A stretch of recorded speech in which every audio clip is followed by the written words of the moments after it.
The opinions shared on this show reflect those of the individual speaker and not of any 12-Step Fellowship as a whole. And though we discuss 12-Step recovery and the impact it had in our lives, we do not promote or endorse any 12-Step Anonymous program. It's time for the Share Recovery Podcast, where we bring you amazing life-changing success stories from addicts and alcoholics all over the world who share their inspiring journey in recovery. And now, here's your host, O. On this episode of the Share Podcast, we interview one of my closest and dearest friends, Robert. Robert, who is now 4 years sober, takes us through 20 years of active addiction and recovery. At the age of 19, Robert hits his first bottom with alcohol, ends up in rehab, and jumps into recovery. For the next 15 years, he lands an amazing job, gets married, has children, and stops going to meetings. During this period, he leaves his wife and children, remarries, and after 15 years of not drinking or using, relapses in spectacular fashion.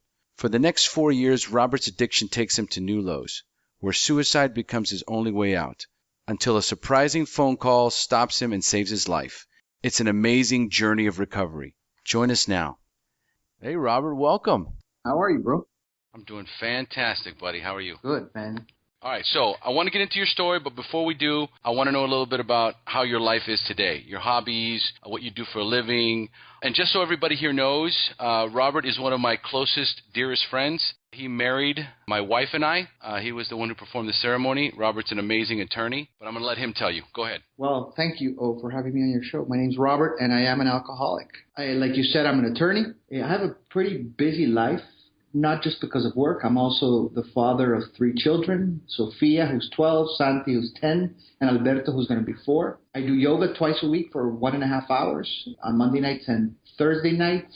I work out. I do a routine called TAC Fit on Monday, Wednesdays, and Fridays at 6 a.m. I started to learn French about 3 months ago, so I take French lessons on Wednesdays at midday for 2 hours with a private tutor, and I study a couple times a week.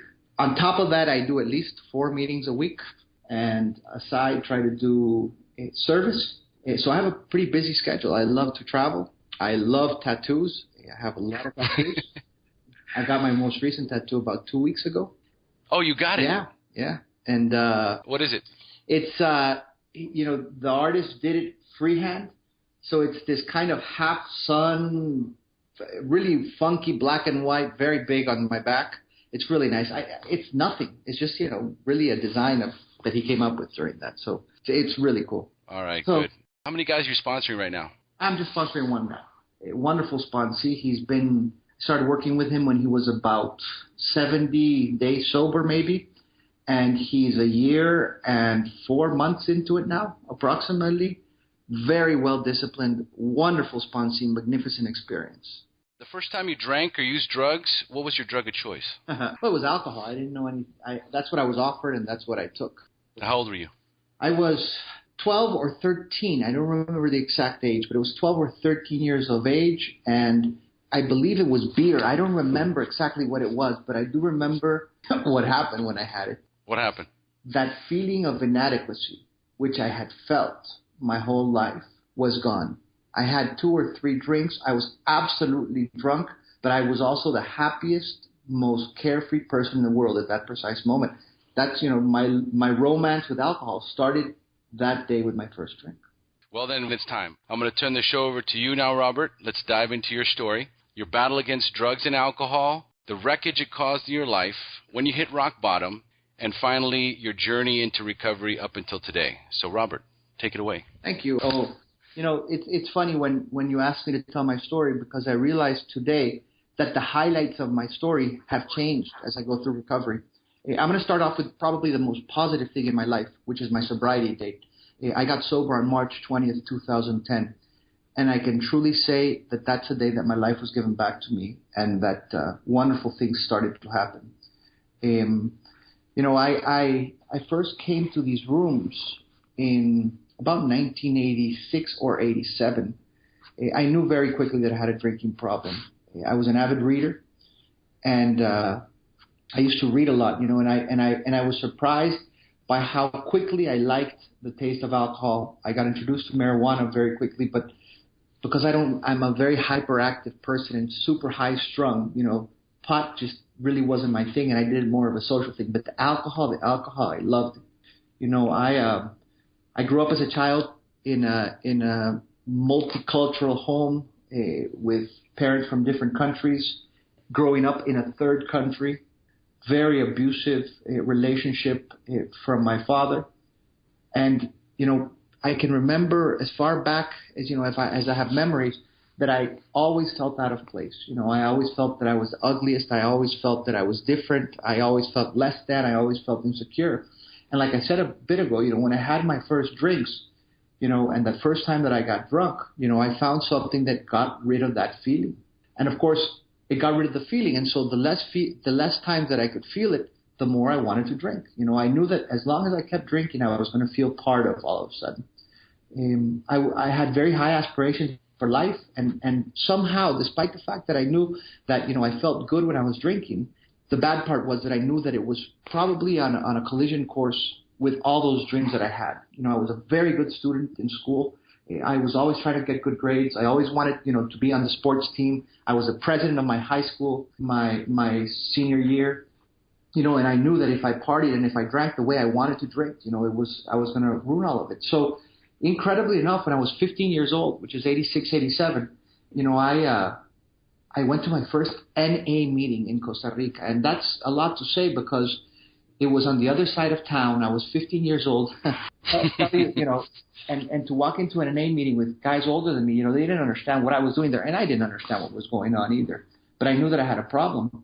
And so my parents were kind of playing along with it. But they said, you know, we want you to see a psychiatrist, before you make any big decisions. And I think it's a good story on what happens with these professionals. You know, I went into a psychiatrist, and he said, listen, do you drink more than half a bottle of liquor a day? And I said, no. And he said, well, then you're not an alcoholic. You know, so I had gotten my, you know, get out of jail free card with that psychiatrist because I knew that now I could play the game. You know, deep down inside, I knew I couldn't drink, but there was a part of me that, you know, wanted to continue. And so now with the psychiatrist's opinion, you know, I could get out whenever I want to, and I could turn around to people and say, you shouldn't be drinking. I said, why? You know, my psychiatrist told me it was okay.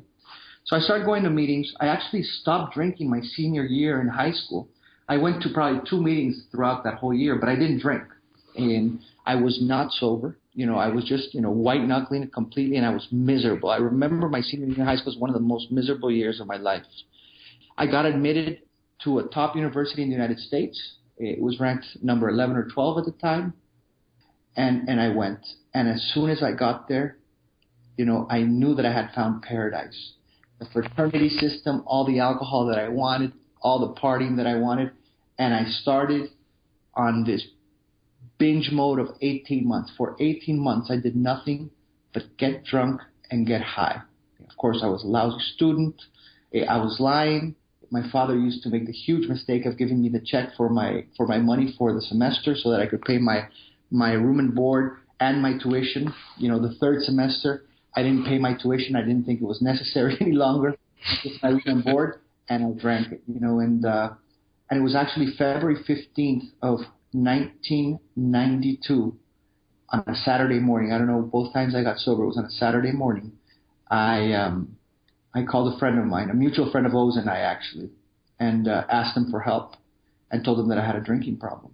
And the next day on the 16th, I was on my way up to Boston. And from Boston, I went to Minnesota, and I spent the next 6 months between treatment and a halfway house. I was 19 years of age. And that's, you know, the next 15 years of my life. And I'm going to go through 15 years very quickly because – Take your time. Because, yeah, but what I'm getting to is that, you know, I went to treatment, and what I think is probably treatment center haven. You know, Minnesota is all about recovery. You know, I think that if you're not in recovery, you're not cool. You know, to that extent.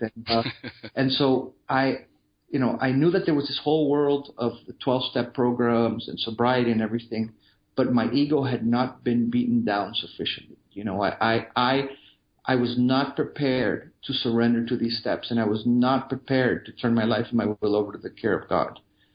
And so what started at that point was actually a very difficult period in my life because I had stopped drinking. I knew that the drinking did, you know, I would have consequences, but I didn't have enough pain to truly work these steps. And so At the age of 19, I make the decision after I'm done with treatment and with my halfway house that what I want to do is study law, and I come back to Costa Rica. We have to study it locally. And I start on a life where everything I was doing was all about feeding my ego. And I think that if you've been around long enough, you realize that the biggest enemy that I have, at least in my case, and I think that we all do, but in my case, is my ego. My ego will drive me to make decisions which will ultimately destroy me little by little. So I'm a super successful law student at the time. I start working as a paralegal while I'm studying, which is typical in our country, not only with the top firm in the country, but with its founding partner. And I embark on, super good ride professionally, where I'm getting the top grades,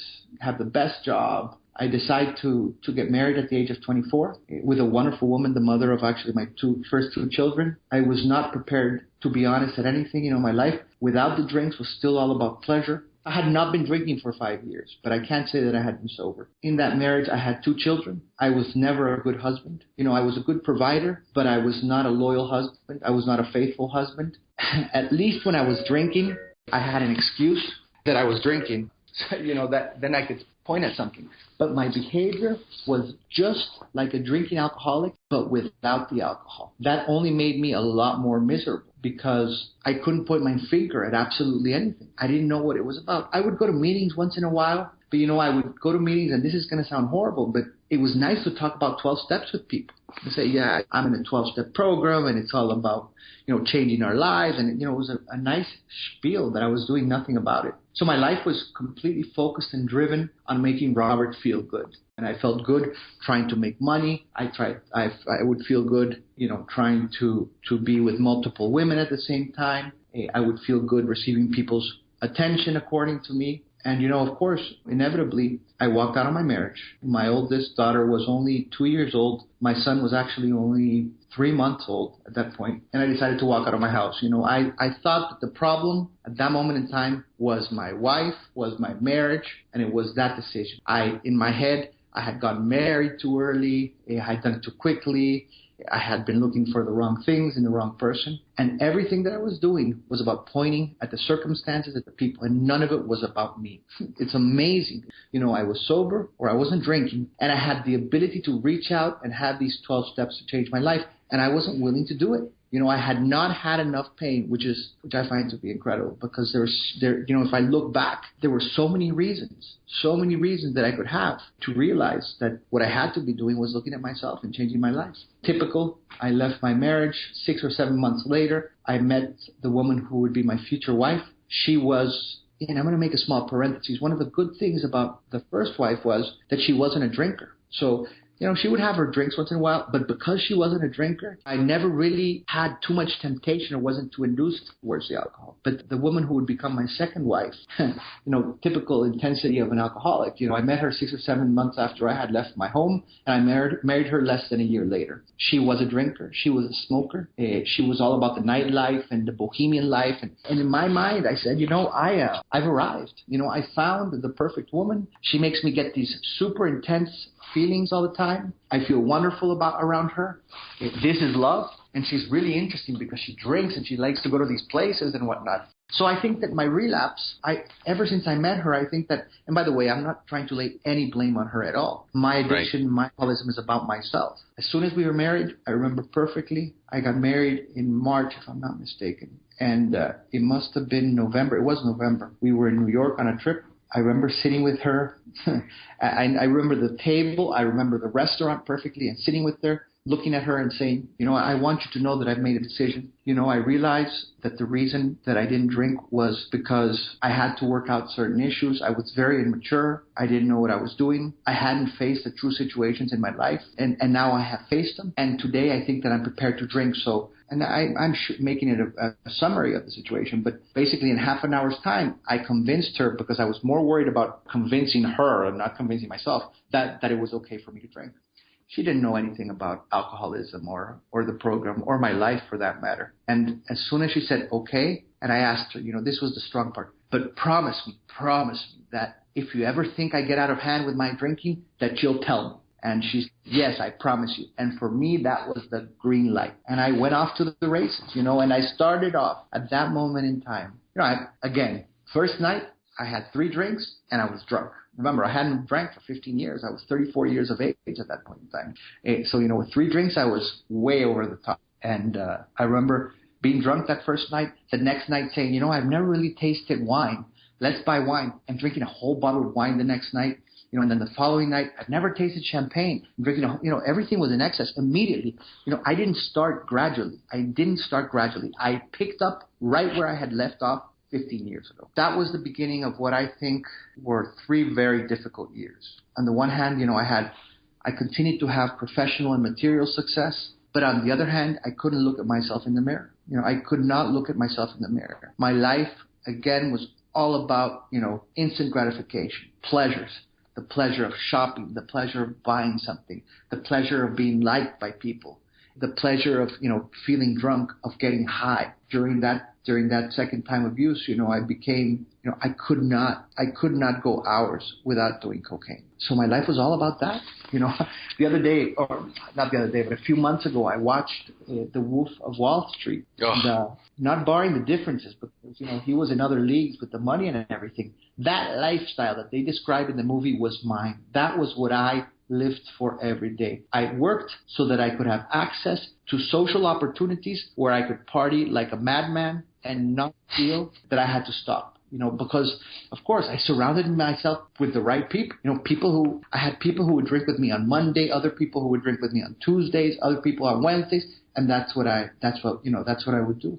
Interestingly enough, what I didn't do is I didn't do drugs in front of people. I only drank in front of them. In my mind, and I think I'm probably mistaken, I could walk to the bathroom, get high, and nobody knew that I was getting high. Today, I question it very much. But as you can imagine, a lot of things, I went through a lot of events. I'm a very lucky man. And when I say that I'm very lucky, it's because I'm grateful to be alive. The way that I led my life until 2010, I should have had a heart attack. I should have had a car accident. I should have fallen. I should have gotten in trouble. And I was lucky enough that I could walk away unscathed physically, but more importantly, that the people around me could walk away unscathed physically. I was a storm. I was a storm in my own life and in other people's lives. Of course, my marriage was doomed to fail. I was a type of egotistical animal, who decided one night that my wife wasn't nice enough. I was with 2 other people, friends of mine, business friends of mine. And they said, wow, she didn't talk to you very nicely. And that gave me the excuse at 1 o'clock in the morning on a Wednesday morning to say, that's right, I'm throwing away this marriage. And I walked away from a 3-year marriage. I didn't go back home that night. Called the next morning at 8 a.m. and said, listen, this marriage is over. You've mistreated me and I'm leaving. And I didn't feel that I had the need to explain anything, justify anything. I didn't care what she would feel, what her children would feel, what my children. I didn't care what anybody would feel. It was all about Robert, the world according to Robert, and it was a crazy one. I have to admit, and I do say this sometimes, I can remember that there were good times when I was getting high and drunk. There were times that I had fun. There were times that were memorable. But the consequences of it all were devastating. I'm convinced that one of the more difficult things about recovery is having to realize that, if I want to do harm to myself and I want to do damage to myself, I have the right to do so. I have the right to do so because it's my life and my body. But the difficult thing is to look back and realize how I went through people's lives without any regards to their feelings, to their thoughts, to their lives in general. And I think that's probably one of the most difficult things that I have had to deal with, is to go back and truly make amends to people. And some of those amends not being accepted and then having to do living amends. So, I walked out of that marriage that way. That was about a month and a half before I decided to get sober. It was, I started a binge on a Wednesday afternoon, I remember. At that point in time, I was very dysfunctional. I'm sorry. I've always been absolutely dysfunctional, but let's say I was dysfunctional in my daily life. I started partying on a Wednesday afternoon, didn't go to work on Thursday, didn't go to work on Friday. I was just partying with people around me. And on Saturday morning, I don't know why it's again Saturday morning, many years after the first time that I had stopped drinking, I woke up in an apartment. I wasn't sure about how I had gotten there. I had another blackout. I had blackouts all the time at this point in time. I looked around and I had this daunting feeling that I was not going to be able to change, that I was never going to be able to be that person that I had always dreamt that I could be, or at least a normal person, an average citizen who had the white picket fence and the nice little house and whose problems were daily problems, not the problems that I created, because I created a lot of problems in my life. And I didn't think I had an out. I had, for nearly a year, I had been entertaining suicide. And in my mind, I had it all figured out because, I was going to be a very elegant and educated, considerate person when I committed suicide. So I wasn't going to do it in the house because I didn't want to make a mess and traumatize anybody. I wasn't going to do it on anybody's property or inside a house so that they wouldn't have to clean up with me. And, I had devised this whole plan, how I'd get in my car, go to this particular empty lot, walk to the end of the lot to the back, very dramatic, very romantic, the delusional thoughts, that are typical. And I would shoot myself in the back of the lot. So at that moment, precisely on that Saturday morning, that was the only out that I had at that point, and that I had to do it because if not, I was eventually in my children's lives too. My children are the most important thing that I have. I walked out of that apartment, prepared to execute the plan. I had to go, by the way, this is the romantic drunk who was going to kill himself, but who had forgotten where he had left his car the night before. So I still had to find my car so I could drive myself. What about the gun? Did you have a gun? In my car. I had a gun in my car. Oh, thank God you lost the car. That's higher power. But I lost it, absolutely. And hey, how old were the kids at the time? They were, I'm going to be 5. Sofia was 8. Santiago was 6. Wow, so they were big. Yeah, and Alberto had not been born yet. When I thought about doing the same thing, and it was always romanticizing with the gun, my thought was always like, my daughter, my baby, how is she going to remember me? I guess I didn't think about that enough. In my selfishness, I thought that it was better for me to be out of their lives than for me to cause negative impacts on their lives, which would be either them being in a car crash with me or seeing me on a street someday as a bum. That was absolutely selfish. I wasn't thinking about the footprint that I would put into their hearts, that right. Their father had decided to shoot himself and abandon them, because it's an abandonment. But, talk about divine intervention. As I was walking out of the apartment, I got a phone call from my mother, who I had not spoken to for a while. Couple of weeks, and she had been looking for me. Everybody had been looking for me for the last 3 or 4 days, and I was just on a binge. I picked up, and I said, hello, and she said, Robert, you're not well, are you? And I said, no, I'm not. I don't know why I responded, no, I'm not. And she said, do you want help? And I said, yes, I need help. She said, give me 10 minutes and somebody will come pick you up. Where are you? And so I told her where I was, and 10 minutes later, believe it or not, the same person who I had called in 1992 came to pick me up and took me into it. Was actually a treatment center. Of course. And that began the best years of my life. The first year was extremely difficult because I had to pick up the mess of what I had done for the last 4 years. I had to reconstruct a lot of things in my life. And if you ask me how I made it through that first year, I can only say that I forgot about making decisions or thinking, and the only thing that I did was listen to the people around me who were in the rooms and to my sponsor, and I went to a meeting every single day. I did that for probably about 300 days in a row, and then I started doing a little bit less meetings, but I would still go 4, 5, 6 times a week. My life was completely devoted to this program, completely to follow the suggestions that I was given. I didn't have the capacity at that point to do anything else. If I wouldn't have been going to meetings, if I wouldn't have been doing service, if I would not have been following, forget about the suggestions. We use that word because the newcomer needs to listen to the word suggestions, but they were instructions for me. I had to be instructed. I had to be directed, because with my own will, I had demonstrated that all I could do was destroy my life and destroy the lives of other people. So if I had any shot, any hope at trying to recover, I had to follow instructions, not suggestions. And that's when the miracle began, March 20th, 2010. So that's basically my story. I can't tell you that my life is perfect today. I can't tell you that I'm problem-free. Or I look at my life today and I'm like, wow, there's still a lot of areas that I need to work with. I'm not perfect, and I don't strive to be perfect. But what I mean is, I'm still very far away in certain areas of my life from where I want to be and where I think I should be. But life is a lot easier. I can see colors during the day. I can find solutions when I have a problem. I have people that I can, talk to about absolutely anything. And with that, I mean the people in the rooms. The fellowship of Alcoholics Anonymous has given me the miracle of feeling like I'm an adequate person. The people in these rooms have told me and have made me believe and have made me feel that I'm not inadequate. I'm a person who has a disease.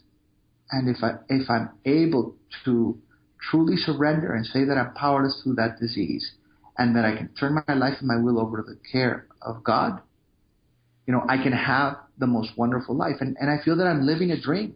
Again, in quite an imperfect life, continue to make mistakes, continue to make some bad decisions, but in a different way. Today I can go back and I can make a different decision. I have choices. I have options. I have options today. I didn't have options before. When I was using, the only option that I had was, when was my next fix? When's the next time I'm going to get high, or when's my next drink? My entire life revolved solely about the next drink or the next high, period. Today I can decide what I'm going to do during the day. I didn't have that ability. I didn't have that gift before. I wish I could tell people, my life is exactly how I always dreamed it to be. No, not at all. It's very different than what I could have imagined it to be. But it's a lot better, and I'm not basing that on material things. Those things are important. Don't take me wrong. I like to be successful. I like to be able to have a nice place to go eat. I like to be able to do this and the other. But it's not that, Most of the time, and I say most of the time, I feel very comfortable in my skin, And if I don't feel comfortable in my skin because I made a mistake, I have the tools to go back and try to amend that mistake. I have the ability to go back to somebody and look at them in the eyes and say, I truly apologize for what I've done, and I will do better, because the I will do better part is what's important in the end. I used to apologize a lot when I was using, a lot. I had an excuse for everything and an apology for everything, but I had no intention of doing anything better. I just wanted to get away with it. Today I can act better. Today I can become accountable for myself, and that's amazing. I can walk into most rooms today with my head held up high most of the time. And again, in an imperfect life, because there's moments when difficult things happen. There are obstacles that I have to overcome. I continue to make mistakes. I can still decide to have insanity. That's interesting. When I talk about decisions, when I was using, my whole life was insane. It was insane. Today I have the ability to be insane. I have completely inside of me. But I can make a decision on how long I stay in that insanity, and if I don't have the ability to realize it, I can tell you that my sponsor is going to tell me, hey, what are you doing? Are you crazy? And if it's not my sponsor, it's somebody else in the rooms, Why am I sober? Because I received, the gift from God to be sober. But don't take me wrong. There was a spiritual awakening, but I did not have the spiritual awakening of the burning bush. I had the one of the, educational variety. I had to get my awakening from going to meetings, from doing these steps, from following instructions, from doing service, from, working every part of the program the way that I was told. And I think that, in my case, my higher power, I call him God. And, I know that not everybody feels comfortable using that word, but, probably I believe, my ego is so big and can get so out of hand that if I would have been given a burning bush experience, I would have tried to spin it in many ways and said, of course, I saw the burning bush, I'm blessed, I'm unique, I'm special. And who knows what I would have done with that? God knows me very well. And he knows that I had to work very hard to earn my place in those rooms. I had to work very hard at my recovery, and he's got to give it to me slowly because my ego will get out of hand. I realized that, I need to continue going back as many meetings as I can because I have to keep that ego in check, because I have to try to find humility, because I need to surrender constantly and be reminded constantly where I came from. My ego is my worst enemy. It's doing push-ups in the parking lot all day long with my disease, all day long, And, it's funny, I'm not going to less meetings. I'm going to more meetings. I want more meetings. I want more recovery. I want more steps. I want more service today than I did before. I needed it, a lot before, but I need it a lot more now because, I've been given a taste of a magnificent life. Let me stop you real quick because, I've had the privilege of being a part of your recovery. Mm-hmm. And so I know that, you're coming up on 5 years now, all right? And, right? Yes. You're coming up on 5 years, right? Right. And so over the last few years, working this program, going to meetings, all right, and following the suggestions, you're a very different person. But I want to kind of go back a little bit, all right, and tell us as much as you want to. I obviously this is your story, but how long were you out there before you surrendered this last time? I went out in November of 2006, and I came back in March of 2010. So that's 4 years. Nearly 4 years, correct. 3 years and 4 months, 5 months. Of absolute chaos. But of total chaos. The Wolf of Wall Street on steroids. That's what I would tell you. If anybody's seen that story, or I think most of us have, we can relate. I know I watched that movie and I cringed and I had goosebumps because I felt like I was in the movie in the actual movie with all the actors. But then there's that point where you come in fresh off the boat and you surrender. Tell us about those first few months back in recovery. The first few months of recovery were very difficult. They were very tough. And I couldn't expect any less after, what I had been doing for the years before that. And I think that there were two parts. I have to say that the craving for alcohol and for drugs was lifted from me almost immediately. And I had a good degree of desperation, or enough desperation. They always tell you, can you wish a newcomer? The gift of desperation, and I had that gift of desperation to the degree where, when I sat down for my admissions interview with the director of the rehab that I had been put into, I was starting to light a cigarette, and he said, you will improve your chances of recovery by 80% if you quit smoking right now. And I broke that cigarette, and I gave up on smoking, and that demonstrated a desperation. And I think that it was also a way that, at that moment I decided, that the cravings weren't going to be the big issue, and they weren't. But, what I can tell you is, despite the fact that I didn't have that desire to drink or drug, my life was a mess. My life was a mess. I was standing before, and I use the word battlefield. It's after the war. You stand in front of a battlefield and it's a mess, and that's what my life looked like at that moment. So okay, I had gotten rid of the alcohol, I had gotten rid of the drugs, I wasn't smoking anymore, but I had to pick up the pieces. And I'm an adult, and I had caused damage to the people around me, to the loved ones. I had caused damage in my business relations, in my personal relations, everywhere. And the selfish side of me, I think, was expecting that in a month or 2 months or 3 months, I could put back together years of damage and years of events that, I had done wrong. And not only the events, not only those consequences of the period when I was drinking, but like I said, I wasn't drinking, but I wasn't sober. I wasn't going to meetings. So I had this long tail of consequences and things, 5, 10 years. And, I think, like I said, in my arrogance, my ego, my selfishness at the beginning, I said, I want to try to put this back together, and I couldn't. And I realized very quickly that I couldn't, and that it was going to take a long time. And that's the main reason why all I did was dedicate myself to go to meetings.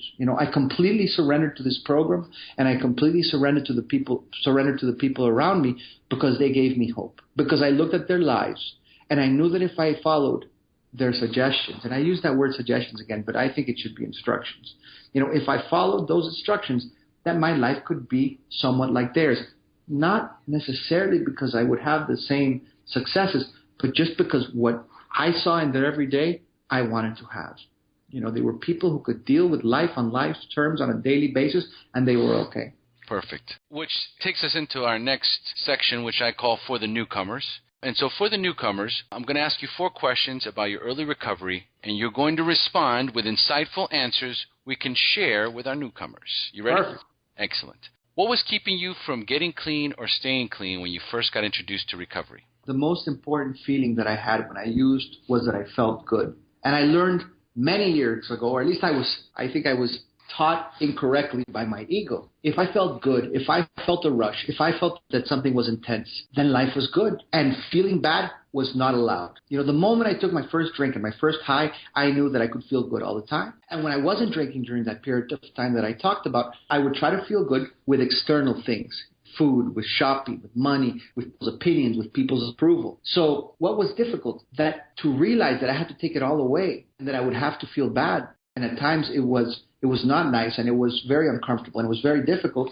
I didn't want to go through that, because in my mind I had trained myself to believe that feeling good equals success and happiness. Feeling bad shouldn't be there. So not only because I had gotten rid of these substances, but because I realized that I had to change everything in my life completely in order to be sober. And that's what kept me away. Number 2, what is the best book you have read in recovery and would recommend to newcomer? You know, the best book is the big book. And I know that that's kind of a boring answer, but it's true. The big book is magnificent. Still today, I still find new words, new phrases that in my mind I hadn't seen before. But other than that, there's a book called A New Pair of Glasses, which is outstanding. I think that the author is Chuck C., if I'm not wrong. Amazing Correct. book. It's great. And once the newcomer has felt comfortable with the concept of a higher power and comfortable with the idea of God and comfortable with the idea of surrender, then he should read A Sermon on the Mount by Emmett Fox, which I think is amazing. It's a wonderful book. Emmett Fox, inspired a lot of our founders at first and some of our literature at the beginning.